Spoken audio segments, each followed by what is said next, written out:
Ribuan pendukung Gubernur Papua Lukas NMB Selasa kemarin berunjuk rasa hingga mengakibatkan aktivitas masyarakat lumpuh.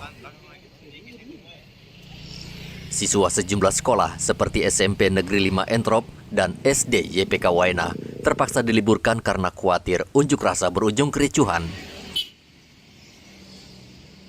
Begitu juga dengan pertokoan di kota Jayapura, banyak yang tutup karena khawatir pecah kerusuhan seperti tahun 2019. Ribuan pengunjuk rasa berkumpul di Waena dan Expo. Polisi melarang pengunjuk rasa melakukan aksi long march ke Taman Imbi Kota Jayapura yang disepakati menjadi pusat unjuk rasa. Ribuan warga yang dari Kabupaten Jayapura dihadang polisi di perbatasan Waena dan tidak diizinkan ke Taman Imbi. Polisi meminta pengunjuk rasa wajib menggunakan truk dan tidak menggelar konvoi. Ribuan warga yang berada di Taman Imbi Pusat Kota Jayapura berorasi di hadapan sejumlah anggota DPRD Papua. Otnil Deda mengatakan penetapan Lukas NMB menjadi tersangka adalah tindakan kriminalisasi sehingga status tersangka harus dicabut. Ya, aksi spontanitas hari ini kita boleh ada di sini. Kita semua masih ingat-ingatan atas apa yang KPK buat terhadap Gubernur Papua. Ini kali yang ketiga. Ya. Rakyat masih sadar, sehingga hari ini kita semua datang itu karena bentuk ketidakadilan. Keputusan hukum yang diambil sangat dipolitisi, diboncengi politik oleh lembaga KPK. Sehingga hari ini kita didatangi oleh anggota DPR Provinsi Papua, Kakak Yunus Wonda, ada bersama-sama dengan kita, Wakil Ketua 1, kita berikan aplaus. Berdiri untuk Lukas NMB. Sehingga hari ini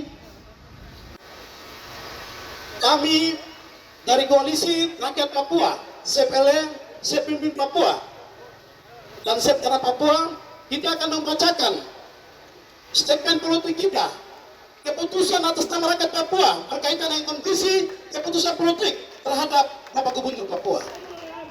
Wakapolda Papua Brigjen Ramdhani mengapresiasi warga yang berunjuk rasa dengan damai dan aman.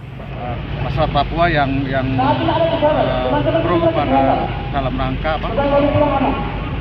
KRP ya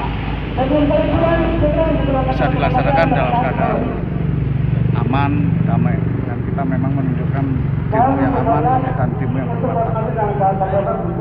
Sekali lagi mengucapkan terima kasih. Memang tadi kita lakukan sekat-sekat karena ditemukan barang-barang berbahaya. Contoh tadi itu ada sekitar 6 kita, maka itu kita berikan sekat-sekat. Kemudian ada yang mau memaksakan diri, mau long march, tidak sesuai kesepakatan, ya kita sekat, kita tutup. Seperti itu. Selain itu kan ini semua sudah keterwakilan. Jadi sekali lagi kita sudah kepada RP dan Orlap yang melaksanakan tim ini